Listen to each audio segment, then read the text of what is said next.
तो चुनाव की तारीखों से पहले ही चुनावी बिगुल फूंका जा चुका है, लेकिन चुनौती सियासी दलों की विधानसभा सीटों पर नामों को फाइनल करने की। दोनों बड़े दलों में विचार चर्चा मंथन तो खूब हुआ, लेकिन अमृत अभी बाहर नहीं आया। शायद चिंता मंथन में निकलने वाले विष रूपी नाराजगी को कैसे फेस करेंगे चर्चा, लेकिन पहले आप रिपोर्ट देखिए।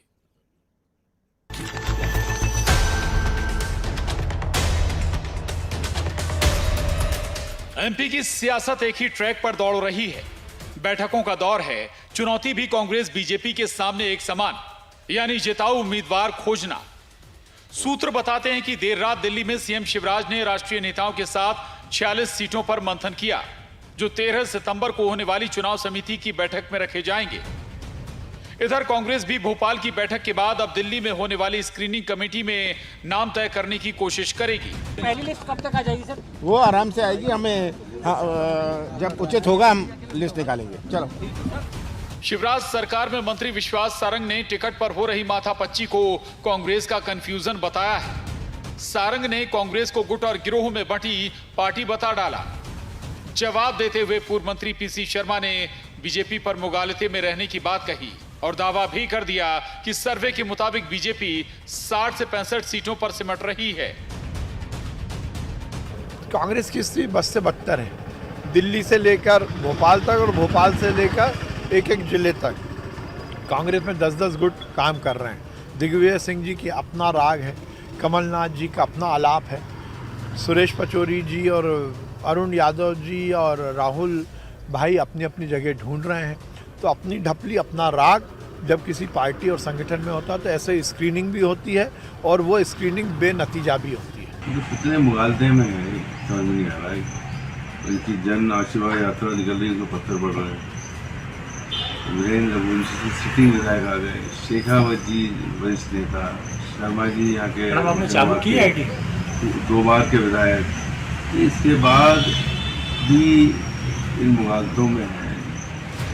दावेदार से उम्मीदवार बनने तक के बीच मंथन भोपाल से लेकर दिल्ली तक चल रहा।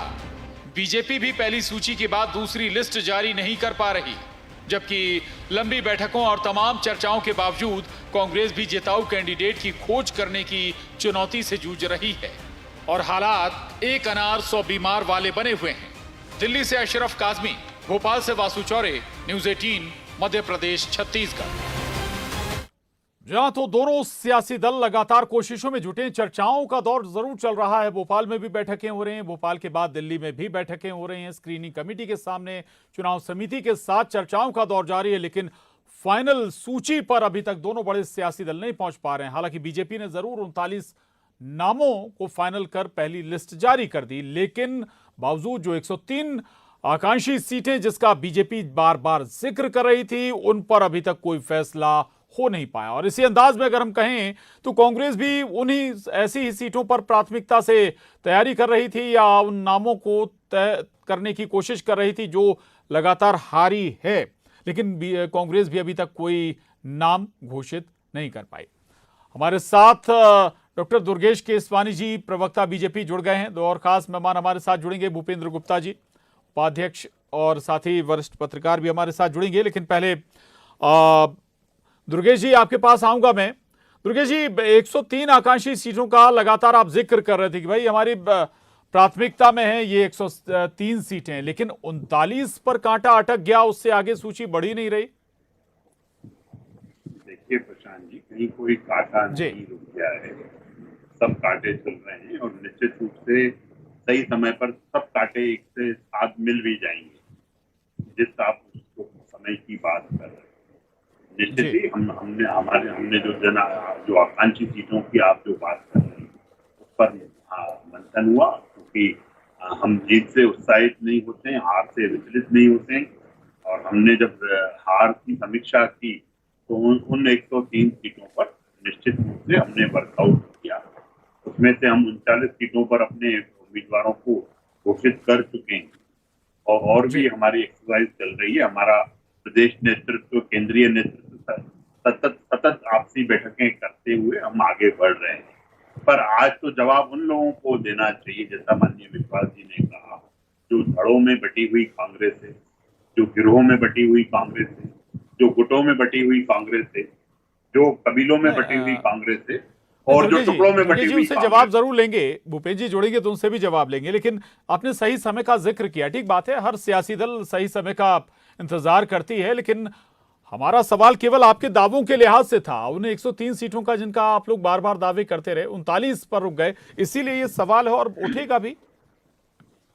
देखिए, जो आपने सवाल किया वो सवाल आप निश्चित रूप से सही कर रहे हैं, पर हम जिन सीटों की दावे करते रहे, हम उन दावों पे भी खरे उतरे प्रशांत जी। हमने 39 सीटें घोषित कर दी।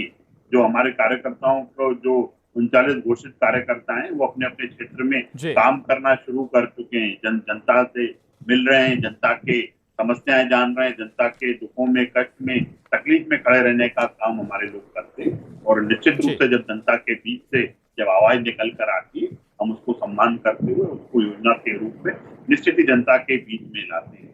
हमने जो कहा हमने वो भी कर दिया, हमने घोषित भी कर दी। पर उन लोगों का क्या, जो बोल रहे थे कि हम, कमलनाथ जी कभी बोलते थे 6 महीने पहले हम घोषणा कर देंगे, कभी दिग्विजय सिंह जी बोलते थे 3 महीने पहले घोषणा कर देंगे, नहीं कर पाए वो। आज भी अपनी रसाकशी को देखकर, अपनी लड़ाई झगड़े जो उनमें अंदर गुटों और कबीलों में बटे हुए लोग हैं, वो आपस में निष्कर्ष पर नहीं पहुंच पा रहे हैं। इसके विपरीत हमारी सतत बैठकें चल रही हैं, हमारा सतत मंथन चल रहा है। मंथन से निश्चित रूप से अमृत निकला भी है और आगे भी निकलेगा। जी, चले इंतजार उसी अमृत का है। और जगदीश द्विवेदी जी, वरिष्ठ पत्रकार, हमारे साथ जुड़ गए हैं। बहुत स्वागत है जगदीश जी आपका। जगदीश जी, चर्चा को आप सुना भी होगा आपने, थोड़ी सी बातचीत। दरअसल 103 आकांक्षी सीटें बीजेपी चिन्हित करके बैठी है, और दूसरा तरफ अगर हम कांग्रेस का जिक्र करें तो ऐसे उन्हें करीब 66 सीटों को चिन्हित किया था जो लगातार वो हार रही थी। अगर आप उन्हीं सीटों पर नाम तय नहीं कर पा रहे हैं जहां पर आप लगातार हार रहे हैं, तो फिर बाकी सीटों पर तो नाम तय करना आपके लिए और बड़ी चुनौती हो जाएगी। देखिए, इसमें सबसे पहली बात तो ये है कि जो 3 जिसको ये आकांक्षी हुई सीटें कह रहे हैं, हारी हुई, या कांग्रेस जिन 66 सीटों की बात कर रही है, दरअसल इनमें वो सीटें शामिल हैं बीजेपी की हो, और कांग्रेस की बात मैं बाद में करूंगा, कि जहां बीजेपी भी कई सीटें, इसमें से करीब 1.5 से 2 दर्जन सीटें ऐसी हैं जहां बीजेपी 2 से 3 बार से नहीं जीत पाई है, या एक बार जीती तो फिर 2 बार हार गई है। तो ऐसी जगहों पे इस समय स्थिति बहुत विकट बीजेपी के लिए इसलिए है, उसका मैं कारण ये बता रहा हूं कि बीजेपी में आयातित जो नेता हैं उनकी एक लंबी फेहरिस्त हो गई है। तो जो मूल संघर्ष है वो है कि जो बाहर से बीजेपी में आ गए हैं वो, और जो मूल बीजेपी के हैं वो। तो टिकट के दौरान ये संघर्ष जो है अब खुल के सामने आ रहा है, क्योंकि जब तक चुनाव नहीं थे तब तक मामला ढका रहा, लेकिन अब चूंकि कोई भी राजनीतिक दल में जब भी कोई भी कार्यकर्ता काम करता है तो उसकी अंतिम इच्छा केवल एक ही होती है, 99% की बात कर रहा हूँ, 1% अलहदा हो सकते हैं, कि वो चुनावी राजनीति में सक्रिय हो, वो चुनाव लड़े, और इसी के लिए राजनीति वो करता है। तो बीजेपी में स्थितियां टिकट को लेके अभी बहुत कठिन है, और यही वजह है कि नेताओं में बहुत गहन मंथन का दौर जारी है। और जिन चूंकि 39 सीटों पे बीजेपी ने अपने कैंडिडेट डिक्लेयर किए हैं, वहां की भी स्थितियों का जो फीडबैक मिल रहा है, कम से कम आधा से 1 दर्जन सीटों का, वो फीडबैक ठीक नहीं मिल रहा है। सेम यही स्थिति कांग्रेस में है। कांग्रेस में 66 सीटों पर कांग्रेस के जो पूर्व सीएम है दिग्विजय सिंह, वो फेरा लगा के आ गए हैं, बैठक करके आ गए हैं। निश्चित रूप से मैं मानता हूं कि अगर कांग्रेस में सबसे ज़्यादा जमीनी पकड़ का कोई नेता मध्य प्रदेश में है तो वो निश्चित रूप से दिग्विजय सिंह है। बावजूद इसके नेताओं की जो आपस टकराहट है उससे कांग्रेस खुद भी डरी हुई है, क्योंकि ये पार्टी छतरपों की पार्टी है। इसमें पार्टी से ज़्यादा नेता महत्वपूर्ण है। समर्थकों के लिए पार्टी बाद में है, नेता पहले है, और यही वजह है कि ये 66 सीटों की घोषणा नहीं कर पा रहे। आप जो कह रहे हैं करना अंततः इन सबको है। राजनीतिक दलों को जो चाहिए कि पहले से घोषणा करें, तैयारी ज़्यादा अच्छी करने को मिलेगी। अगर ये जो ऊहापोह की स्थिति है, मेरा मानना है दोनों दलों को इससे बाहर निकलना चाहिए।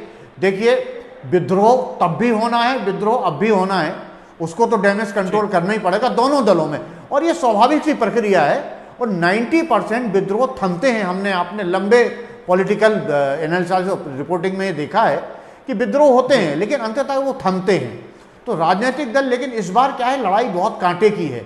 दोनों दलों को जीत का भरोसा तो है, लेकिन कहीं ना कहीं अंतर मन में डर भी है, क्योंकि जो कुछ भी होना है वो पिछली बार जैसा होना है, 2, 5, 4 सीटों से। इसलिए ये सारी की सारी चीजें, आप ये कहें इसको कि ज्यादा मंथन के दौर से गुजर रही हैं। ये ज्यादा अच्छा शाब्दिक शब्द होगा मेरे ख्याल से। बिल्कुल ठीक बात है, ज्यादा मंथन कर लेना चाहते हैं या कहें कि पुख्ता रणनीति के साथ, ताकि विरोध कम से कम हो। ठीक बात है। दुर्गेश जी, एक बड़ी बात जगदीश जी ने कही कि भाई मूल और आयातित बीजेपी नेताओं के बीच संघर्ष है, इसलिए कहीं चुनौती बड़ी है आपकी टिकट चुनने में। देखिए प्रशांत जी, मुझे लगता है कि वरिष्ठ पत्रकार हैं, राजनीति को करीब से देख रहे हैं, पर उनका एक आकलन में मैं उससे आरोप नहीं रखता हूँ, सहमत नहीं हूँ। हम लोग निश्चित रूप से जो हमारा लक्ष्य है, हम उस लक्ष्य को छू के आएंगे। जो हमारे राष्ट्रीय नेतृत्व ने, जो प्रदेश नेतृत्व ने हमें लक्ष्य दिया है, अब की बार जो 150 सीटों से ऊपर हम जाएंगे, निश्चित रूप से हम उसको छू के आएंगे, क्योंकि हमारा प्रत्येक देशतुल्य कार्यकर्ता संकल्पित है, उसको मुठ्ठियां मींच के हमने संकल्प किया है कि अब की बार हम उस लक्ष्य को छू के आएंगे। हम विकास के कार्य कर रहे हैं। हम माननीय मोदी जी के मूल मंत्र सबका साथ, सबका विकास और सबके विश्वास को लेकर जनता के बीच में हमारी ताकत हमारा देशतुल्य कार्यकर्ता है। हमारी ताकत हमारी केंद्र की जन कल्याण की योजना है। हमारी ताकत हमारी प्रदेश की जन कल्याण की योजना है। हम उसको लेकर जनता के बीच में सतत रहते हैं और हम 24/7 365 दिन 5 साल रहने का काम करते हैं। आप देखेंगे जिस तरह से जन आशीर्वाद यात्रा प्रदेश के हर कोने से जनता का अपार स्नेह, जनता का अपार लाड़ प्यार दुलार मिल रहा है। निश्चित रूप से वो हम 23 में जो जनता हमें 2003 से हमें आशीर्वाद देती आ रही है, जो जनता हमें 2003 से जनमत देती आ रही है, कमोवेश 23 में और 24 में भी प्रचंड बहुमत से जनता हमको जिताने वाली है, क्योंकि जनता जानती है कि यही पार्टी है जो विकास के काम करती है, जो कहती है वो करती है। और हम तो माननीय मुख्यमंत्री जी तो सतत प्रदेश की जनता की सेवा करते आ रहे हैं। वो तो अपनी बातों में भी कहते हैं कि मध्य प्रदेश मेरा मंदिर है, जनता है इसकी भगवान है, पुजारी है तो शिवराज सिंह चौहान है। निश्चित रूप से जब आप जनता के दुख में, दर्द में, तकलीफ में, कष्ट में खड़े रहते हो तो जनता उसको सराहती है। ठीक बात है ये, बिल्कुल। इन यात्राओं के लिए आपके लिए शुभकामनाएं हैं। जन आशीर्वाद यात्राएं आप लोग निकाल रहे हैं, 25 सितंबर को खत्म भी होंगी ये। लेकिन जो सवाल था उसका जवाब नहीं मिला कि भाई जो मूल कार्यकर्ता या मूल नेता और जो आयातित नेता हैं, भाई उनका जो टकराव है वो कैसे थामेंगे आप, बैलेंस कैसे बनाएंगे? ग्वालियर चंबल में सबसे ज्यादा हमने देखा है ये।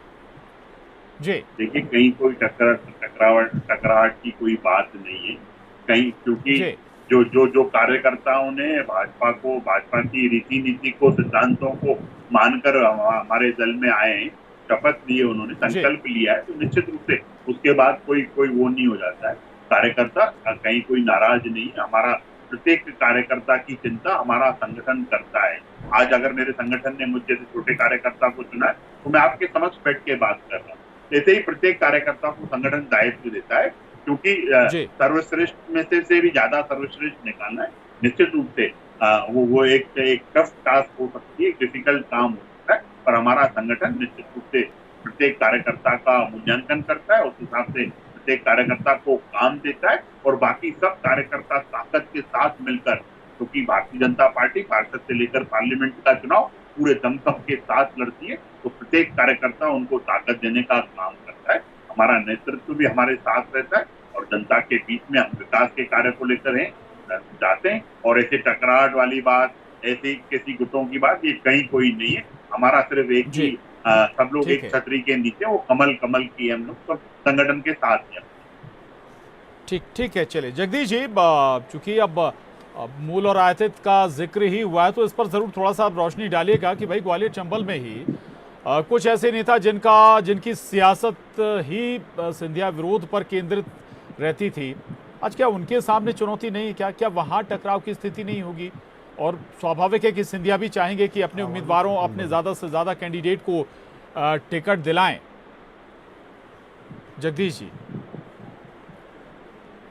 जी, देखिए इसमें सबसे पहले मैं कहूँगा कि देखिए दुर्गेश जी जो भी कह रहे हैं वो निश्चित रूप से अपने प्रवक्ता हैं और पार्टी धर्म का पूरी ईमानदारी से पालन कर रहे हैं। उनको ऐसा कहना भी चाहिए और उनकी जगह कोई भी बीजेपी का अगर निष्ठावान कार्यकर्ता होता तो यही बात कहता। लेकिन चूंकि हम किसी पार्टी में बुराइयां नहीं देख रहे हैं, हम एक आकलन कर रहे हैं, इस आकलन को हम बहुत सापेक्ष भाव से कर रहे हैं। आप जो कह रहे हैं वो बिल्कुल सही है कि ग्वालियर चंबल में स्थितियां इसलिए विकट हैं कि चूंकि एक लंबा कालखंड कुछ नेताओं का केवल और केवल महल से संघर्ष करते गुजरा, पूरा कालखंड गुजर गया महल से संघर्ष करते करते। उनकी पूरी राजनीति ही सिंधिया और उनके समर्थकों से संघर्ष करती गुजरी। ठीक है, 2.5 साल में सिनेरियो बदल गया। ऐसे में मैं ये नहीं कह रहा हूं कि कोई विरोध होगा, विद्रोह होगा, लेकिन सामंजस्य स्थापित करना बहुत टेढ़ी खीर होगी, क्योंकि बीजेपी में कैडर बेस्ड पार्टी है, ये लीडर बेस्ड पार्टी कभी नहीं रही। और कांग्रेस के जो लोग आए बीजेपी में वो लीडर बेस्ड थे, वो तो एक नेता के साथ आए, वो पार्टी के साथ समर्पित होते तो शायद कांग्रेस में रहते, क्योंकि वो एक लीडर के प्रति समर्पित थे इसलिए बीजेपी में लीडर के साथ आ गए। तो लीडर जो कहेगा वो करेंगे। धीरे धीरे उन्हें कैडर बेस्ड बनाने की तैयारी बीजेपी कर रही है, लेकिन ये कठिन काम है। और चुनाव के मुहाने पर जो पिछला चुनाव हारा था वो भी दावेदार है निश्चित रूप से, और जो कांग्रेस से बीजेपी में आ गया और चुनाव जीत गया वो स्वाभाविक दावेदार है। तो ऐसे में फैसला करना कहीं ना कहीं परेशानी भरा तो निश्चित रूप से होगा। बीजेपी का धर्म है, उसके लोग कहेंगे कि हम आराम से कर रहे हैं, लेकिन अंदर अपने अंतर्मन में वो भी जानते हैं, दुर्गेश जी भी अंतर्मन में जानते हैं, मेरे भाई हैं, कि बहुत कठिन काम है बीजेपी के लिए, और निश्चित रूप से किसी भी राजनीतिक दल के लिए कठिन काम होता। ठीक बात है। चल मैं आऊंगा, और अभिनव जी हमारे साथ कांग्रेस से जुड़ गए हैं, प्रवक्ता कांग्रेस। अभिनव जी स्वागत है आपका। थोड़ा वक्त जरूर हो गया, और लेकिन सवाल कई हैं कि भाई कांग्रेस सबसे पहले दावा कर रही थी कि भाई हम मैदान में अपने उम्मीदवार उतारेंगे, ज़्यादा से ज़्यादा समय देंगे, 6 महीने 3 महीने, इसका जिक्र बीजेपी भी कर रही थी। लेकिन जगदीश द्विवेदी जी सीनियर जर्नलिस्ट वो एक बात कहते हैं कि भाई क्षत्रपों की पार्टी है कांग्रेस, आप लोग गुटों में बटे नजर आते हैं और ये एक बड़ी चुनौती है। देखिए, गुट तो सबको पता है किस तरीके से, पूरी जगह पता है कि भाजपा अंदर खाने पूरी तरीके से छिन भिन हो चुकी है, अस्तित्व की लड़ाई लड़ रही है अपनी पार्टी खुद, और अवसाद के दौर से गुजर रही है। आप देखेंगे इन्हीं के जो मंत्री हैं, वो जो सांसद हैं, वो सिंधिया जी को मूर्ख कह रहे हैं। उसके बाद इन्हीं के विधायक जो हैं वो गणेश सिंह जी को राक्षस कह रहे हैं सतना में। तो आप देखिए ये पूरे तरीके से गुटों में, मैं गुटों का बात बताया तो गुटों में ये लोग बटे हुए हैं। सिंधिया गुट, महाराज गुट तो जनता के जुबान पर है, 50% भी जुबान पर है। तो मैं इतना कहना चाहूँ, कमलनाथ जी का जो शतक, जो नेतृत्व है, वो पूरे तरीके से जनता समझ चुकी है। और आपने रिजल्ट भी देखे होंगे, अभी पूरे तरीके से जो उपचुनाव के रिजल्ट आए वो भी इंडिया और एनडीए के पूरे अच्छे से आए। तो अभी आप देखेंगे कि जनता परेशान है। अभिनव जी बताइए ना, अभिनव बरौलिया जी, बैठकें आप कर रहे हैं, भोपाल में भी बैठकें कर रहे हैं, दिल्ली में भी बैठकों का दौर चल रहा है, क्यों आप एक आखिरी सूची पर नहीं पहुंच पा रहे या आखिरी नामों पर नहीं पहुंच पा रहे? दिक्कत कहां है? देखिए, कहीं दिक्कत नहीं है, ऐलान क्यों नहीं? बिल्कुल साफ है, स्पष्ट है। आपने देखा होगा भोपाल की सड़कों पर जिस तरीके से जाम लगा, जिस तरीके से हुजूम आया, दावेदारियां आई, आप देख रहे होंगे जनता का रुझान, हमारे कार्यकर्ताओं का रुझान पूरे तरीके से। जितेंद्र सिंह जी और सुरजेवाला जी जब आए तब भी आपने देखा होगा, कमलनाथ जी, यहाँ सरकार बन रही है 2023 में, जनता को भी मालूम है और प्रदेश के कार्यकर्ताओं को भी मालूम है। तो हम इतना कहना चाहेंगे, रिजल्ट आपको जल्दी मिलेगा, बहुत जल्दी। मतलब आप देखेंगे कि जो टिकट भी होंगे, आपने अंदर खाने इनके देखा होगा कि किस तरीके से लड़ाई झगड़े हुए, नरेंद्र सिंह तोमर जी के खिलाफ प्रदर्शन हुए। एक बात जो आपने कही बरौलिया जी, क्या आप दफ्तर पर कार्यकर्ताओं के या उम्मीदवारों के जुटने से आप जनता का रुझान तय कर देंगे क्या? नहीं। आज आपको बता, हमारी ताकत जनता है, बेरोजगार युवा, संविदा के कर्मचारी, ओल्ड पेंशन के जो पेंशनधारी हैं, किसान, युवा, महंगाई से जो परेशान महिलाएं हैं, ये हमारी ताकत है। ठीक है, ठीक। चलिए, मैं दुर्गेश जी, मैं आपके पास आ रहा हूं। पीसी शर्मा साहब को आपने सुना होगा, पीसी शर्मा साहब कह रहे थे कि 60-65 सीटों पर सिमटने वाले हैं आप।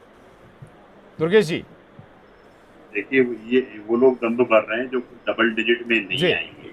आप जो इनके प्रवक्ता हैं वो ये भी नहीं बता पा रहे हैं कि इनमें कितनी रसाकसी चल रही है। आज कांग्रेस में कोई भी खुश नहीं है। दिग्विजय सिंह जी कमलनाथ जी से नाखुश हैं, कमलनाथ जी कांतिलाल भूरिया से नाखुश हैं, कांतिलाल भूरिया सुरेश पचौरी से नाखुश हैं, सुरेश पचौरी जी अजय सिंह राहुल से नाखुश है और अजय सिंह राहुल भैया अपने बाकी दूसरे नेताओं से नाखुश है। तो कांग्रेस में तो ये दड़ों और गुटों और बटों में बटी हुई चीज है। मैं शुरू में भी आपको इस चीज को बोला था, इसी के चलते, क्योंकि ये लोग तो दम्भ मार रहे थे। कमलनाथ जी मीडिया के समक्ष आके बोल रहे थे कि हम 6 महीने पहले ऐसा कर देंगे, हम कभी कभी पीसी शर्मा आते हैं बोलते 4 महीने में हम घोषित कर देंगे, कभी दिग्विजय सिंह जी बोल रहे हैं 3 महीने में घोषित कर देंगे। तो ये सब टूटेगा, इनका भी घमंड, आप निश्चिंत रहो। ये जिस तरह से ये बोल रहे हैं, ये किसी निष्कर्ष पे आखिरी तक पहुंचने वाले ये बिल्कुल उसी तरह से बीच में इंटरप्ट कर रहे हैं। ये वो बताना चाह रहे हैं कि ये राहुल गांधी की पार्टी के नेता है, ये राहुल गांधी की पार्टी के नेता है, ये इसीलिए डिस्टर्ब करेंगे। ये इसी तरह कुछ नहीं कर पाएंगे। ये नफरत की दुकान वाले लोग हैं, टुकड़ा गैंग की मानसिकता के लोग हैं। तो निश्चित रूप से जनता देख रही है, जनता देख रही है, जज्बात भी देख रही है और आप लोगों का सब देख रही है कि आप किस तरह से प्रदेश के जो युवा है जो लट खा रहे हैं वो भी मुझे लगता है आपका समय, आपको पर्याप्त समय दिया, आप उसमें बात नहीं कर पाए। डिबेटेशन नहीं होती, जनता भली बात ही। ठीक है दुर्गेश जी, जल्दी पूरी करिए। झूठ बोलने वाले लोग, छल करने वाले, कपट करने वाले, धोखा देने वाले, भ्रष्टाचार में कंट तक लिप्त डूबे हुए लोग हैं ये। इनसे इनको जनता भली बात। जल्दी एक छोटा रिएक्शन बरौलिया जी इस पर। बरौलिया जी जल्दी, इनको आईना दिखाया है। ठीक है दुर्गेश जी सुन लीजिएगा, वक्त कम है, दुर्गेश जी सुनिएगा। आईना दिखाना, जनता इनको आईना दिखाने वाली, जनता भली बात समझती है कि ये चिल्ला कर बोलेंगे, झूठ बोलेंगे, जोर से बोलेंगे, झूठ बोलेंगे और सब मिलकर बोलेंगे, झूठ बोलेंगे। जनता भली बात समझती है, ठीक है, झूठ नहीं बोलेंगे, ये झूठ बोलने का काम नहीं करें। युवा भी जानना चाहते हैं कि क्यों कमलनाथ जी ने ढोल कराने के लिए, ढोल बजाने के लिए। ठीक है, चले माफी चाहूंगा। मैं एक आखिरी सवाल जगदीश जी के पास लेकर जाऊंगा। जगदीश जी, दोनों सियासी दलों के लिहाज से बताइएगा, एक तो क्या जिताऊ उम्मीदवार खोजना चुनौती है, दूसरा क्या भाई एक सीट पर दर्जनों दावेदार हो गए हैं, अगर आपने एक को दिया दूसरा नाराज, दूसरे को दिया चौथा नाराज। देखिए सबसे बड़ी चीज ये है कि अब कोई भी चुनाव हो, ये चुनाव चूंकि बहुत भीषण और बहुत कांटे का इलेक्शन है, तो इनके लिए अब नीति सिद्धांत ये सारी चीजें अब एक कोने में रखी हुई है। चुनाव में केवल टिकट उसे मिलना है जो साम दाम दंड भेद कैसे भी चुनाव जीत सके। क्योंकि राजनीतिक दल में अंक गणित का खेल है राजनीति, जिसके नंबर ज्यादा आएंगे वो सत्ता में बैठेगा। तो स्वाभाविक सी बात है कि दोनों दलों का जो मंथन है, जो टिकट वितरण में लेट हो रहे हैं थोड़े बहुत, वो सिर्फ इसीलिए हो रहे हैं कि हम मैदान में उस कैंडिडेट को टिकट दें जिसके जीतने की गारंटी 100% हो, और ये होगा भी। इस बार कैंडिडेट बहुत चुन के दिए जाएंगे, आप देखना बहुत मजबूत दिए जाएंगे, एक सीट पर कड़े मुकाबले आपको देखने को मिलेंगे। बिल्कुल, तो ये सबसे बड़ा पैरामीटर है जीत का, जिताऊ कैंडिडेट का। लेकिन ये भी जरूर सियासी दल देख रहे होंगे कि अगर किसी जिताऊ कैंडिडेट को उतारें तो ऐसा ना हो कि मैदान में विरोध बड़ा नुकसान कर जाए सियासी दलों को। चर्चा को यही थामेंगे। बहुत शुक्रिया। कांग्रेस में आया हो चाहे कांग्रेस से बीजेपी में गया। जी चलिए, ये बड़ी बात आपने कही, माफी चाहूंगा। चर्चा को यहीं खत्म करेंगे। जगदीश द्विवेदी जी, अभिनव बरौलिया जी, दुर्गेश जी, बहुत धन्यवाद। डिबेट में इतना ही।